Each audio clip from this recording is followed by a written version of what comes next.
Este es un mensaje del pastor John MacArthur, traducido y predicado en español para el mundo de habla hispana. Abramos la palabra de Dios al capítulo 23 del Evangelio de Lucas. Lucas 23.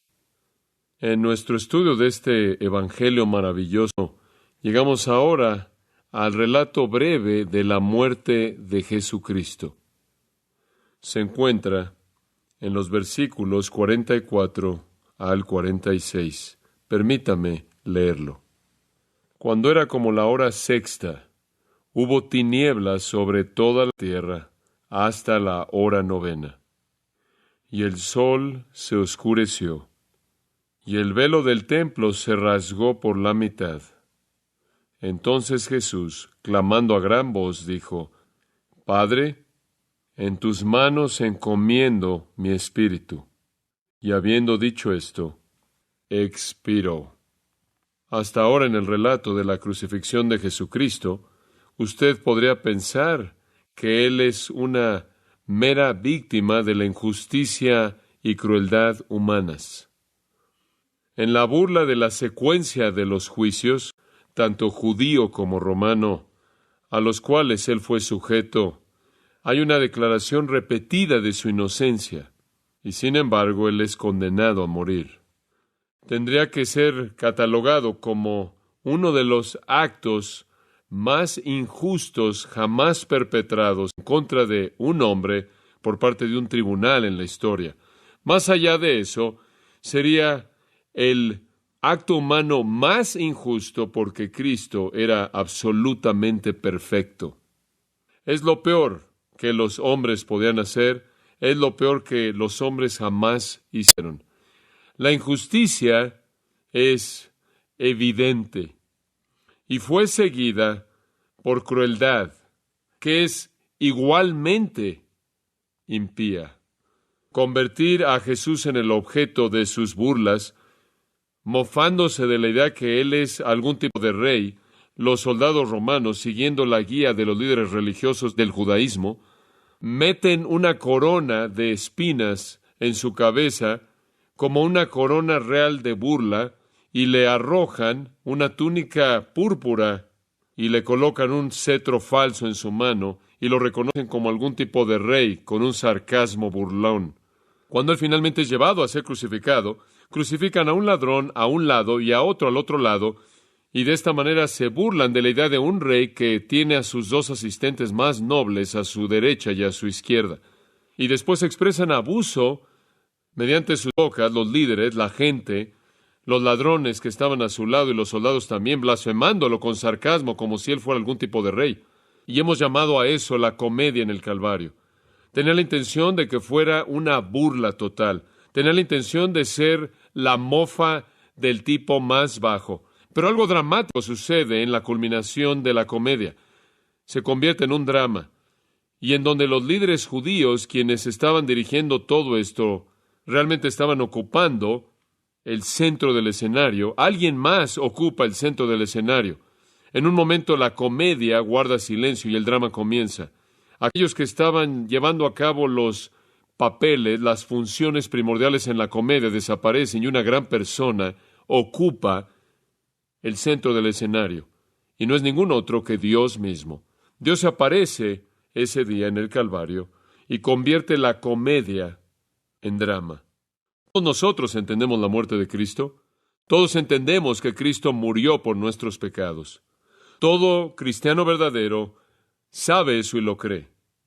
Pero tendemos a ver la cruz de Cristo o en sus aspectos físicos, de lo cual les recordé hace algunas semanas atrás que fueron lo mismo para los ladrones como lo fue para Jesús.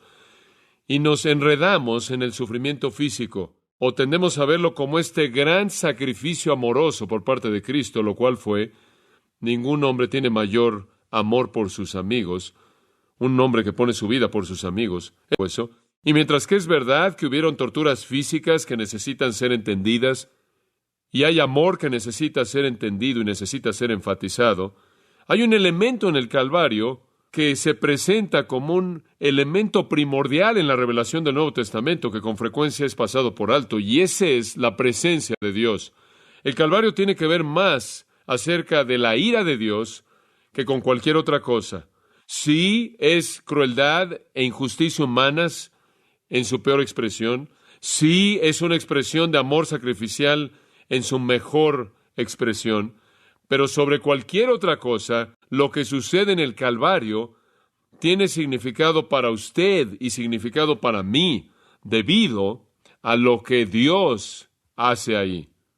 Es cuando Dios se aparece en el Calvario, que se convierte en el acontecimiento salvador que es.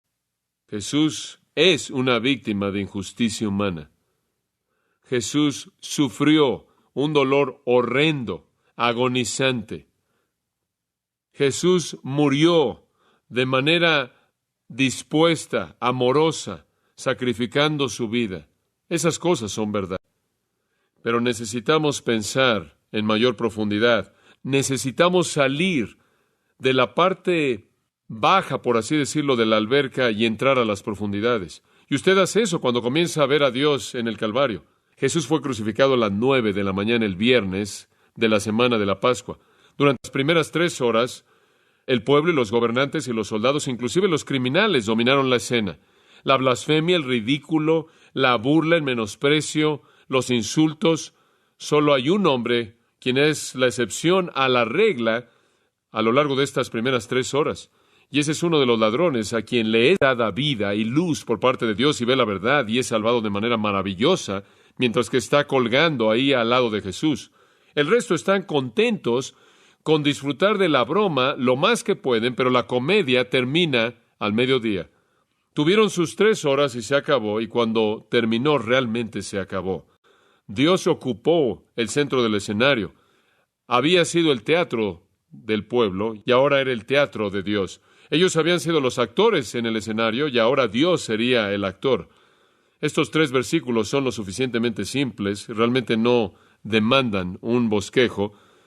Será casi como entrometerse en su simplicidad y usted ciertamente no debe sermonizar esto como si de alguna manera pudiera mejorar esto. La estructura es obvia. No hay lugar para inventar algún mecanismo que invade la magnificencia simple de esto, así que simplemente veamos estos 3 versículos y veamos lo que nos dicen. Versículo 44. Cuando era la hora sexta, eso sería el mediodía. El día judío esencialmente comenzaba a las 6 de la mañana. Ahora recuerde, ellos no tenían relojes, entonces ellos no contaban el tiempo en horas, minutos y segundos. El día judío comenzaba alrededor de las 6 de la mañana. Una hora variaba en su extensión en diferentes épocas del año, pero la hora sexta siempre era al mediodía, el sol en su ápice. Ese es un hecho muy importante. La primavera en la tierra de Israel, al mediodía, un día soleado, brillante, árido, seco, casi tan soleado que usted se encuentra ahí cerrando los ojos aun cuando usted no está viendo al sol de manera directa. Era el mediodía. Pasa a Juan 19, porque quiero aclararle algo. Juan, como Mateo, Marcos y Lucas, tiene su registro histórico de la muerte de nuestro Señor Jesucristo, el cual encaja de manera perfecta con todos los demás.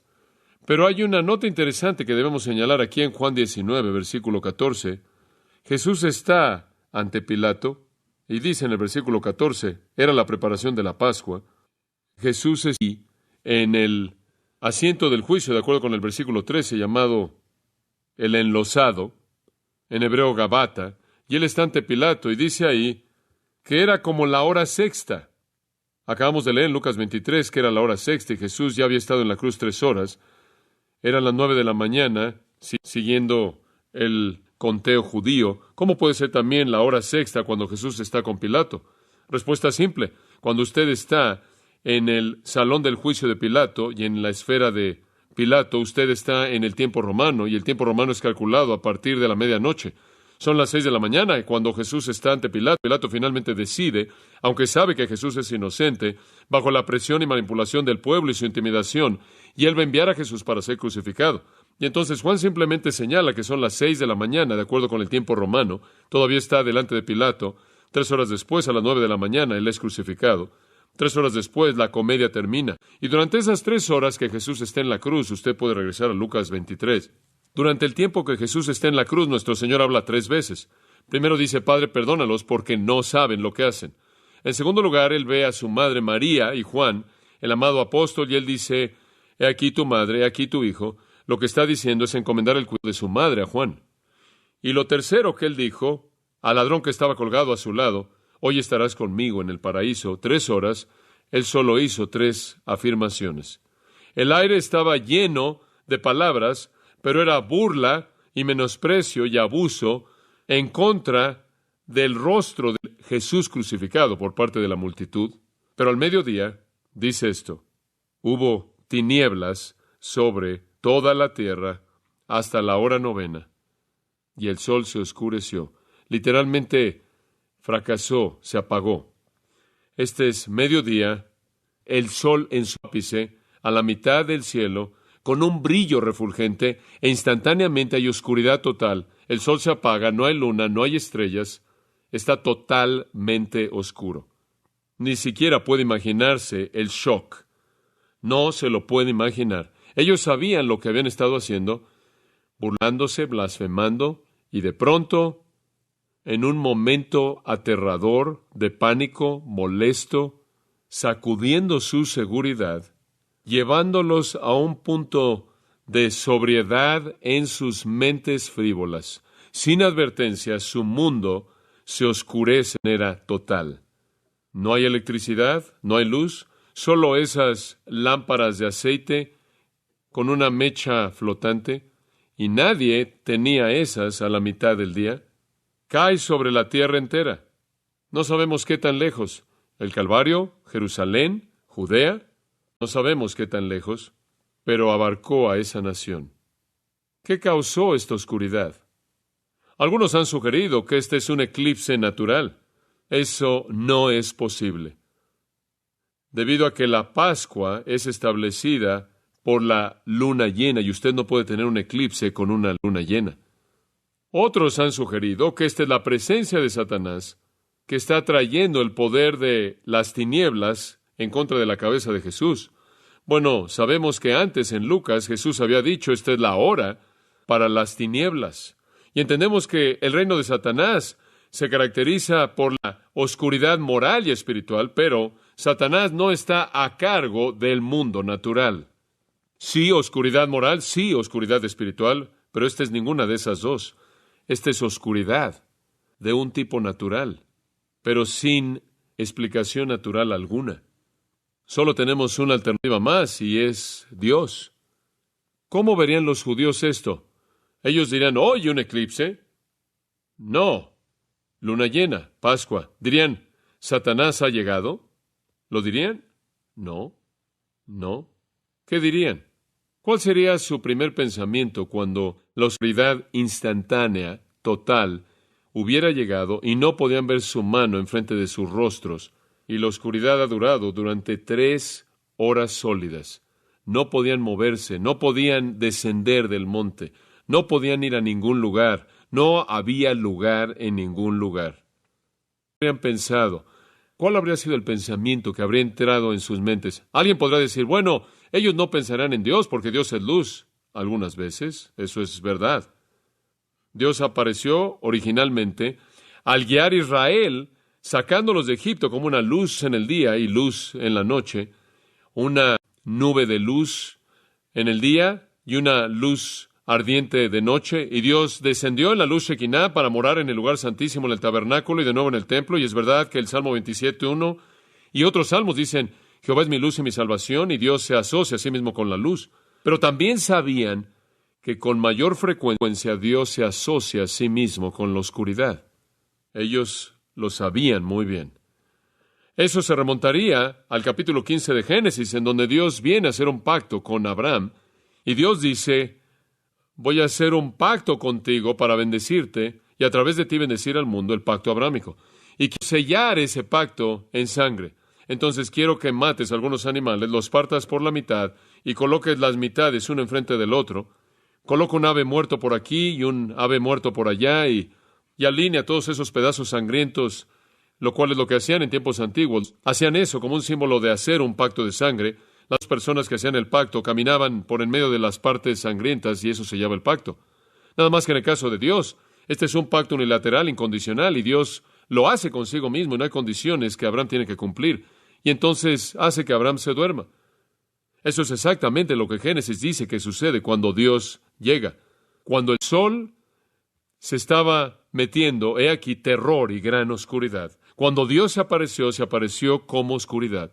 Se apareció en forma de juicio. En Éxodo capítulo 10, de nuevo, con el pueblo de Israel, la oscuridad se asocia con la presencia de Dios. El Señor le dijo a Moisés, estira tu mano hacia el cielo, esto es en Egipto, para que haya oscuridad o tinieblas sobre la tierra de Egipto, inclusive tinieblas que puedan ser palpadas. Cuando Dios trae oscuridad, es tan densa que usted puede sentirla. En el capítulo 19 de Éxodo, después de que se han ido de Egipto, llegaron al pie del monte Sinaí y estuvieron a los pies del monte. Capítulo 19, versículo 17, pero versículo 16 dice que había relámpagos y truenos y una nube sobre el monte. Versículo 18 dice, el Señor descendió, fuego con él, y su humo ascendió como el humo de un horno, y el monte entero se sacudía fuertemente. El capítulo 20 repite el mismo drama. Dios viene, hay oscuridad, oscuridad densa, humo, y usted encuentra la misma representación de Dios en Isaías 8:22 y otros lugares. El pueblo de Israel habría sabido bien que la presencia de Dios podía estar asociada con oscuridad sobrenatural inexplicable. No estamos hablando de unas cuantas nubes que oscurecieron o se colocaron enfrente del sol. Estamos hablando de una oscuridad densa. Pero hubo algo más en esto porque el lado de oscuridad de Dios siempre estaba asociado con el juicio, con juicio. Hay un tema muy conocido en el Antiguo Testamento y está construido en torno a una expresión llamada el día del Señor, el día de Jehová. Algunas veces inclusive usted lo ve en algunas versiones con letras mayúsculas porque es un término técnico. Lo que describe es el juicio final como si dijera, hoy es el día del hombre, pero viene el día del Señor. Está por venir el día cuando Dios viene en un juicio final escatológico, devastador, destructor. Y el día del Señor está asociado con juicio y juicio con oscuridad. Joel 1. Joel escribe acerca de esto en el versículo 15.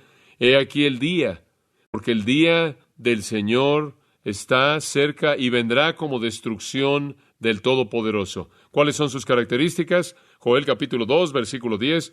La tierra tiembla, los cielos se sacuden, el sol y la luna se oscurecen, las estrellas pierden su brillo, el Señor pronuncia su voz ante su ejército. Ciertamente su campamento es muy grande, porque fuerte es aquel que lleva su espada. El día del Señor es de hecho grande y muy terrible, ¿y quién puede soportarlo? Es destrucción, es devastación, es mortal, y nadie sobrevive. Al final de ese segundo capítulo de Joel, en el versículo 30, desplegaré maravillas en el cielo y en la tierra. Y sigue hablando del día del Señor. Sangre, fuego, columnas de humo, el sol se convertirá en oscuridad, la luna en sangre, antes de que venga el gran y terrible día del Señor. El siguiente de los profetas es Amós capítulo 5, versículo 20. ¿Acaso el día del Señor no será oscuridad en lugar de luz? Amós 8:9. Y sucederá que en aquel día, declara Jehová Dios, que haré que el sol descienda en la tarde y haré que la tierra esté oscura a plena luz del día. Bastante específico. Sofonías 1:14, cercano está el gran día del Señor, cercano y viene muy rápido. Escuchad el día del Señor. En él el guerrero llora amargamente. Un día de ira es ese día, un día de turbación y problema, un día de destrucción y desolación, un día de oscuridad, un día de nubes y densa oscuridad. Ellos sabían que la oscuridad sobrenatural estaba asociada con el juicio divino. Estaba asociada no solo con la presencia divina, sino con la presencia divina en el juicio. no solo la presencia divina en juicio, sino ese juicio final. El pensamiento debería haber llegado a su mente conforme estaban burlándose de Jesús, y mientras que su mundo entero se oscureció en un momento, la comedia realmente se acabó. Por cierto, unos cuantos versículos más adelante, cuando descendieron del monte, finalmente cuando la luz regresó, se estaban golpeando su pecho como una muestra de tristeza y temor. La oscuridad simboliza ira divina. Este tipo de oscuridad densa, más severa que la oscuridad que ocurrió en el pacto con Abraham, más severa que la oscuridad que ocurrió en el Sinaí. Esta es la oscuridad del día del Señor. Esta es esa oscuridad final. ¿Qué simboliza? La presencia de Dios en juicio. Esa es la razón por la que digo que hay un nuevo actor en el escenario.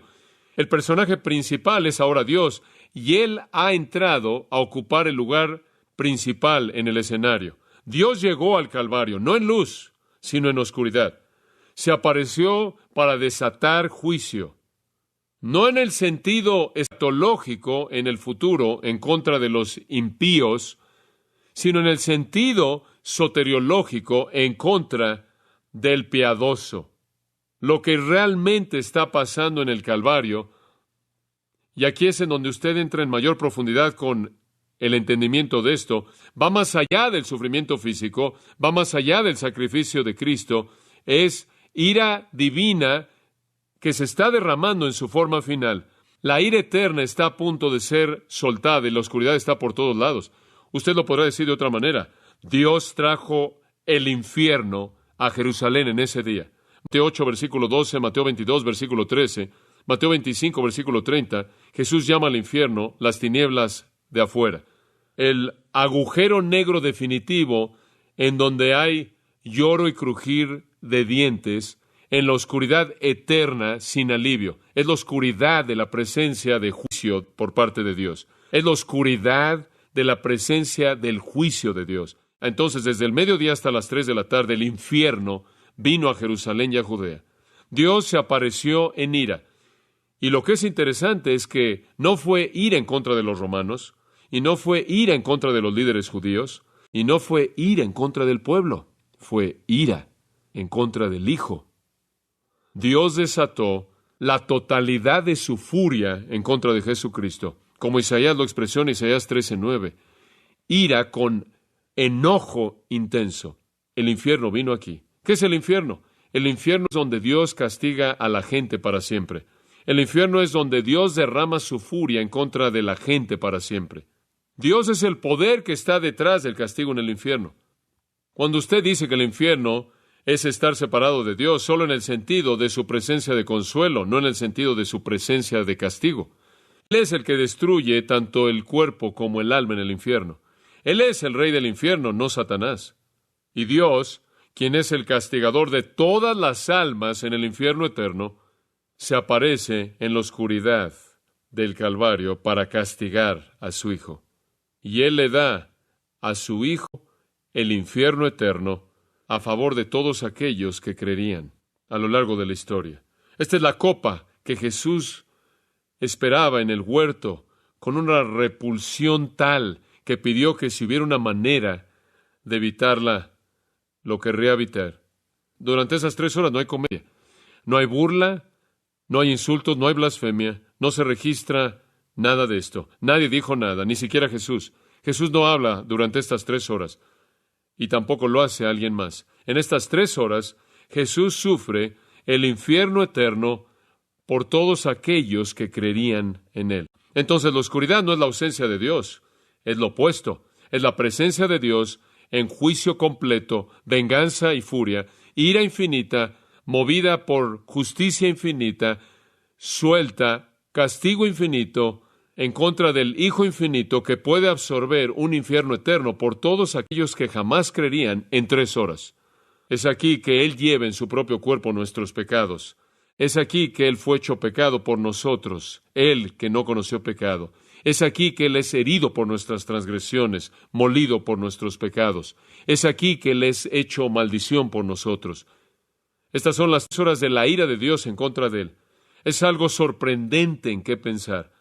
Toda la gente que pasará la eternidad en el infierno, pasará la eternidad ahí porque nunca podrán ser capaces de pagar por sus pecados. Y sin embargo, Jesús en 3 horas pudo pagar de manera total por todos los pecados de toda la gente que jamás creería. ¿Cómo? Porque una cantidad infinita de ira solo puede ser absorbida por una persona infinita.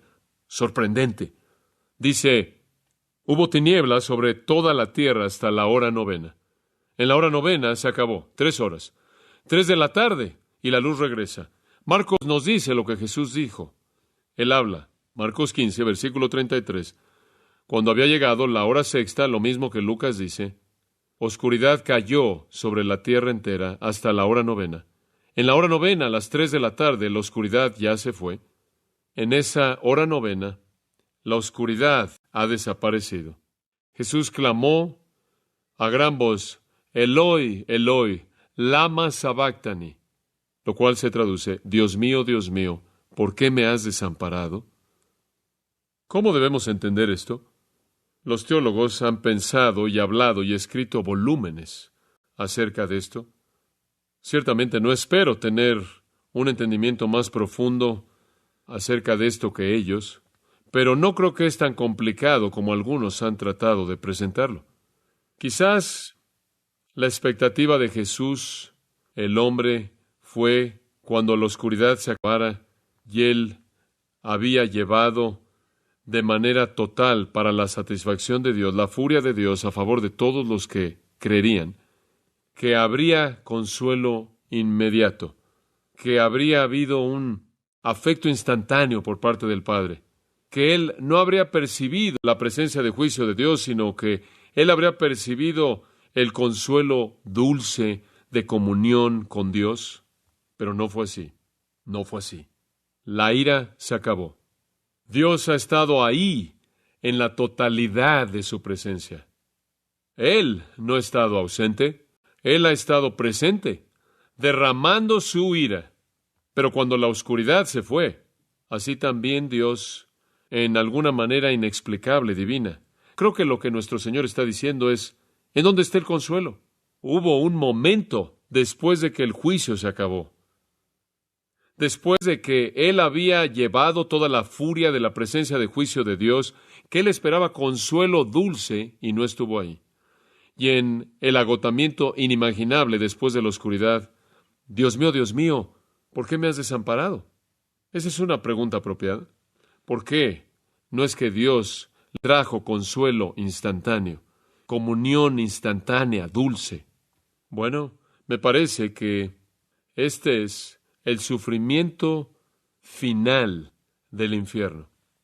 Este es un recordatorio para todos los pecadores de que mientras que el infierno es la furia total de la presencia de castigo personal de Dios, Él nunca estará ahí para confortar, para consolar. Él nunca estará ahí para mostrar consuelo. Él nunca traerá alivio. Y si Dios va a soportar un infierno completo, es tanto un castigo de Dios como la ausencia de consuelo. Este es el infierno. Y el infierno vino al Calvario en ese día, en su totalidad, en su plenitud. ¿Por qué me has desamparado? Pero ese es el infierno. Ese es el infierno. Castigo sin alivio. La expresión, Dios mío, ¿podría verla usted como algo indiferente o menos afectiva que padre? Es la única ocasión en el Nuevo Testamento entero en donde Jesús se refiere a Dios como alguien diferente de padre, siempre padre, excepto por Dios mío. ¿Es eso indicativo de algún tipo de cambio en su actitud hacia Dios? ¿Acaso Él ha perdido su afecto hacia su Padre? Creo que puedo ayudarlo con eso. Jesús usó expresiones dobles en varias ocasiones. La primera es, Marta, Marta. ¿Fue eso una ausencia de afecto? No creo. Fue la presencia de decepción, ¿no es cierto? Marta, Marta. Es una expresión íntima, es una expresión de amor, con decepción en ella. ¿Qué hay acerca de esto? Eso es Lucas 10:41. ¿Qué hay acerca de Lucas 20:22 al 31? Él ve a Pedro y dice que, Simón, Simón, ¿Es esa una falta de amor? No. Es una expresión de intimidad, con decepción en ella. ¿Qué hay acerca de Lucas 13:34? Jerusalén, Jerusalén. ¿Es esa una falta de amor? ¿Cuántas veces quise reunirte, pero no quisiste? Ahora tu casa es desamparada. Es afecto con decepción en ella. Y así lo es, Dios mío, Dios mío. Es afecto íntimo con decepción. No es diferente de David, quien dijo, Absalón, Absalón, hijo mío. Es afecto con decepción. Usted puede voltearlo y oír esto. Mateo 7. Muchos me dirán, Señor, Señor. Y yo les diré, nunca os conocí. Esas personas que son rechazadas por el Señor, quienes tienen en su mente la idea de que tienen una relación muy íntima con Él, serán decepcionadas. Cuando Él dice, Dios mío, esto es íntimo, pero es la decepción del momento. ¿En dónde está el consuelo? Pero ese es el infierno que Él soportó. Y después, versículo 45, Dios subrayó la obra que Él había hecho en la cruz. Lucas nos dice, esto es tan asombroso, pero dicho de una manera tan suave. Y el velo del templo se rasgó por la mitad. Cuando usted lo lee es algo que parece no ser importante. Usted tiene que entender lo que está pasando aquí. Ha estado oscuro durante 3 horas, totalmente oscuro. Nadie pudo ver su mano enfrente de su rostro. Han estado de pie ahí durante 3 horas, tratando de comunicarse y entender qué estaba pasando. Habrían asociado eso con la presencia divina y juicio. Tiene usted a los sacerdotes ahí en el templo preparándose para comenzar la matanza de decenas de miles de corderos y otros animales, listos para llevar a cabo su trabajo de matanza sangrienta en la Pascua. Tiene a todos los adoradores, la gente que no está ahí donde está el Calvario. Están ahí a la mitad de la ciudad, en medio de cientos de miles. Se estima que pudo haber hasta 2 millones. Y han estado ahí congelados en donde estaban ahí durante 3 horas. La luz regresa y supongo que si nos enfocamos en los sacerdotes en el templo, tratan de congregarse y tratan de recuperar el tiempo perdido en la oscuridad y comenzar el proceso, porque entre las 3 de la tarde y las 5 de la tarde es cuando usted mata a los corderos de la Pascua. Y conforme ellos comienzan a matar a los corderos de la Pascua, oyen un ruido fuerte de que algo se rompe, que viene de adentro del lugar santo, en el lugar santísimo, conforme Dios rompe el velo de arriba hacia abajo. Mateo nos dice que fue de arriba hacia abajo. Lucas simplemente dice que fue en 2 partes. Ahí a la mitad Dios rasgó ese velo. Ahí por la mitad Dios rasgó esa cortina. Habían por lo menos 13 cortinas en el templo, pero una de ellas era la más importante. Esa era la que bloqueaba el lugar santísimo y estaba ahí porque Dios ordenó que estuviera ahí, porque el camino a Dios todavía no había sido abierto de manera oficial. Los sumos sacerdotes podían entrar ahí una vez al año y eso era todo. Y solo los sumos sacerdotes, y solo por un momento, para rociar sangre en el propiciatorio y después salir de regreso. El acceso a Dios no había sido activado de manera oficial.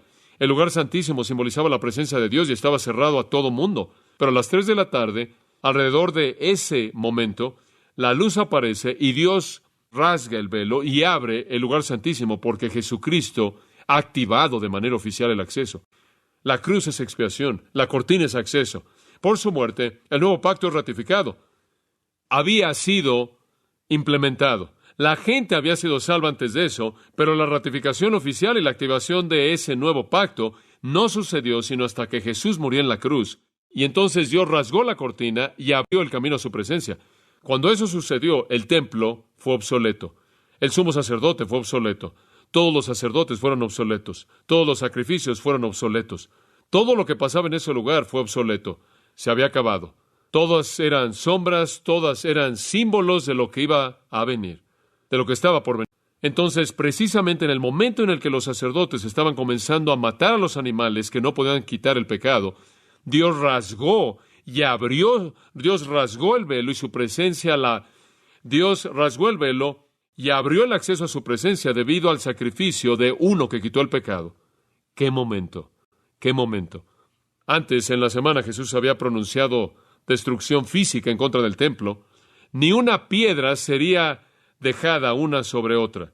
Capítulo 21, versículos 5 y 6. Y aquí Dios emite sus juicios espirituales en contra del sistema entero. Ese sistema entero del templo debía proveer un medio mediante el cual un pecador pudiera tener acceso a Dios, pero nada de eso fue cumplido hasta que Jesús murió en la cruz y Dios dijo que lo hizo y rasgó y abrió la cortina. Si usted lee el capítulo 9 de Hebreos, usted va a leer en los primeros 8 versículos de cómo Dios ha diseñado este lugar y el lugar santísimo, y una cortina y separación, y nadie nunca puede ir ahí. Y después llega al capítulo 9 y llega al versículo 11 al 14, y de pronto las cosas comienzan a cambiar de manera dramática. Escuche lo que dice Hebreos 9, versículo 11. Pero cuando Cristo apareció como sumo sacerdote de los bienes venideros, Él entró a través del tabernáculo más perfecto, no hecho con manos.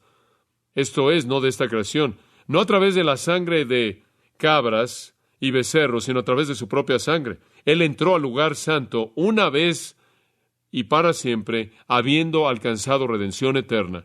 Esta es la ratificación del nuevo pacto, y entonces en el capítulo 10 de Hebreos, versículo 19, dice, debido a que Jesús abrió el camino al lugar santo, tenemos confianza para entrar al lugar santo mediante la sangre de Jesús, por un lugar nuevo y vivo, el cual Él inauguró para nosotros a través del velo, que es su carne. Así que acerquémonos a Dios con un corazón sincero y con plena certeza de fe, habiendo rociado nuestros corazones y quedado limpios de una conciencia mala, lavados nuestros cuerpos con agua pura. Ahora podemos entrar corriendo, Hebreos 4:16 dice, al trono de la gracia para alcanzar misericordia y hallar gracia para el tiempo de necesidad. Dios rasgó la cortina, la obra había sido terminada. Por cierto, en el mismo momento, Mateo 27:51 dice esto, y la tierra tembló y las rocas se partieron. Este es un temblor lo suficientemente poderoso como para partir rocas. Sabemos acerca de temblores aquí en la parte del sur de California. Este es un temblor poderoso que abre las rocas. No sé cuál habría sido el nivel en la escala de Richter, 8. Un terremoto con ese tipo de fuerza habría llevado a Jerusalén a un alto. Es un día bastante aterrador, considerando todo lo que está pasando. ¿Y sabe con qué habrían asociado los terremotos? Le leí a usted textos acerca de terremotos que estaban asociados con la presencia de Dios y el día del Señor de juicio en los profetas.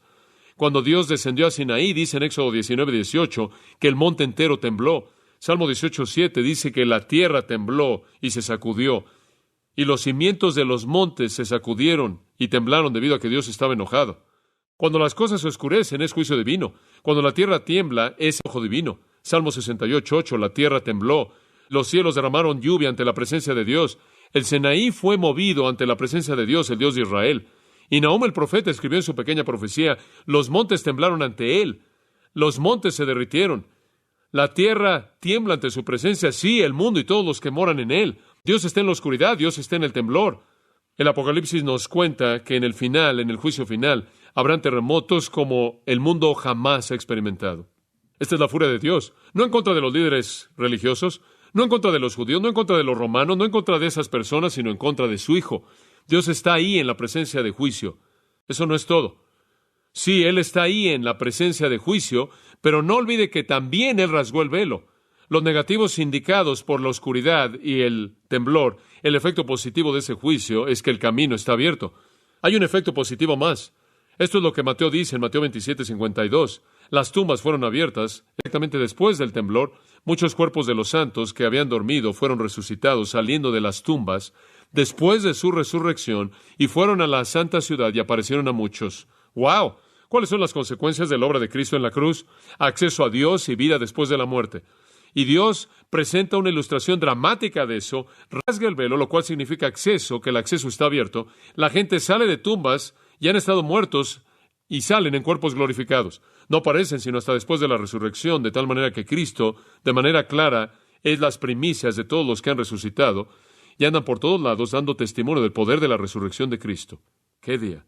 Cuando Dios se apareció en juicio, Él también se apareció en salvación, ¿no es cierto? Juicio en contra de su Hijo y salvación para nosotros. Toda la furia va en contra de Cristo y el camino es abierto para nosotros. Toda la furia va sobre Cristo. La vida después de la muerte se hace disponible para nosotros. Después de que la oscuridad se acabó, después de que el temblor se acabó, después de que el velo fue rasgado, el caos debió haber sido más allá de la descripción en Jerusalén. Pero hay una calma serena ahí en esa cruz que está en medio, una calma serena. Pase a Juan 19, y Jesús en este momento está en el ojo del huracán, calma perfecta. Juan 19, 28. Después de esto, después de que todas esas cosas que describimos, Jesús, sabiendo que todas las cosas ya habían sido cumplidas para que la Escritura se cumpliese, se acabó, todo se acabó. Él ha llevado todo, el camino está abierto, la vida de resurrección ha sido provista. Él ya acabó. Y en esa calma dulce serena, Él dice, tengo sed. Tan maravillosamente humano. Él no habría bebido nada. ¿Se acuerda? A lo largo de todo el proceso, para que pudiera sentir la experiencia plena de todo lo que Él enfrentó, pero se acabó. Tengo sed. Un contenedor lleno de vinagre, de vino amargo, de vino agrio, estaba ahí, y colocaron una esponja llena del vino agrio, del vinagre realmente, en un palo, y lo llevaron a su boca. Cuando Jesús, por tanto, había recibido el vino agrio, Él dijo, tetelestai, consumado es. Inclinó su cabeza y entregó su espíritu. Apenas antes de que Él entregara su espíritu, regresa a Lucas 23 y vamos a terminar ahí. Apenas antes, después de que Él dijo, tengo sed, después de que Él de manera triunfal dijo, consumado es una palabra en el griego, apenas antes de que Él entregara su espíritu, Lucas 23, 46 dice, Jesús, clamando a gran voz, muy importante, Mateo 27, 50 dice lo mismo, Marcos 15, 37 dice lo mismo. Será imposible que una víctima crucificada hiciera eso si hubiera estado muriendo mediante una muerte natural, porque usted muere de asfixia, sin oxígeno, sin fuerza, apenas capaz de pronunciar un murmullo, e incoherente en el trauma de la muerte por crucifixión. Él está fuerte, Él es triunfal. Él dijo en Juan 10, el buen pastor pone su vida por las ovejas. Él dijo, nadie me quita la vida. Yo la pongo porque yo quiero. Yo tengo el poder para ponerla y la autoridad de ponerla y tengo la autoridad de volverla a tomar. Nadie me quita la vida. Esta es la prueba. Él clama a gran voz. Él grita con toda su fuerza. ¿Qué dice? Padre, en tus manos encomiendo mi espíritu. Bueno, todos los judíos que estaban ahí habrían entendido eso. Ese es el Salmo 31:5. Ese era el Salmo 31:5, un versículo muy conocido. De hecho, era tan conocido que era su oración de la tarde. Esa era su oración de la noche antes de que se fueran a acostar.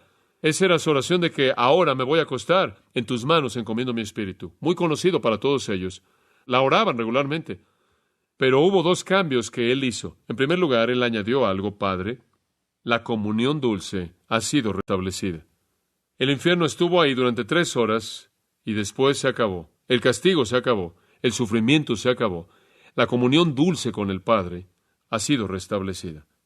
Y después Él dejó algo afuera. El Salmo 31:5 termina así. Tú me has rescatado, oh Dios, Dios de verdad, oh, tú me has redimido.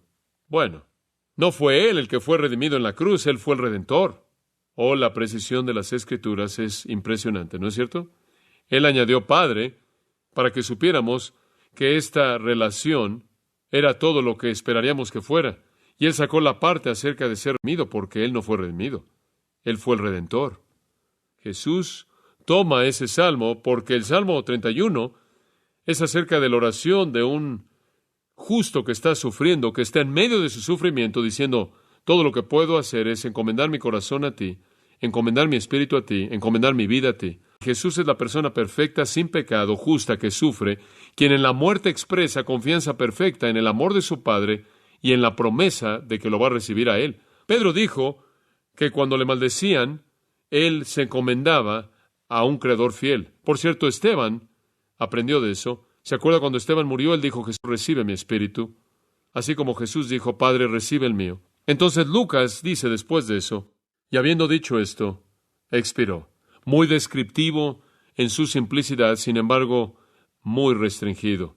Entonces Dios había matado a su propio Cordero de la Pascua, y el Cordero mismo Dios de la Pascua fue su primogénito. ¿Cómo respondemos a esto?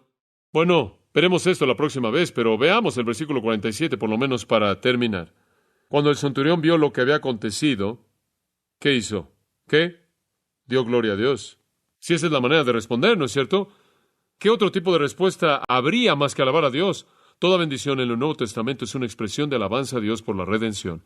Y debemos unirnos al coro celestial y cantar: digno es el Cordero que fue inmolado, y expresar que Él es digno de recibir poder y honra y gloria y riquezas y sabiduría y fortaleza. Solo hay una manera de responder, y esa es decir: si fuera toda la esfera de la creación mía, si fuera toda la naturaleza mía, ese sería un regalo demasiado pequeño que ofrecerte. No quiero nada que este mundo tiene que ofrecer. Lo doy todo, entrego todo por Cristo, mi todo y todo. Padre, te damos gracias por el retrato que es tan vívido y claro en el Calvario. Nuestro Señor Jesús llevando tu juicio e ira y nuestro castigo. Simplemente no tenemos palabras en este punto al pensar en la grandeza de su sacrificio y la grandeza de tu gracia hacia nosotros, que somos tan absolutamente indignos. Señor, lleva a cabo tu obra en nuestros corazones y te daremos gracias. Queremos vivir el tipo de vida que demuestra esa gratitud. Oramos para la gloria de Cristo, como siempre. Amén. Para más información sobre los mensajes y libros del pastor John MacArthur y de los derechos legales de los mismos, puede acceder a la página en gracia.org.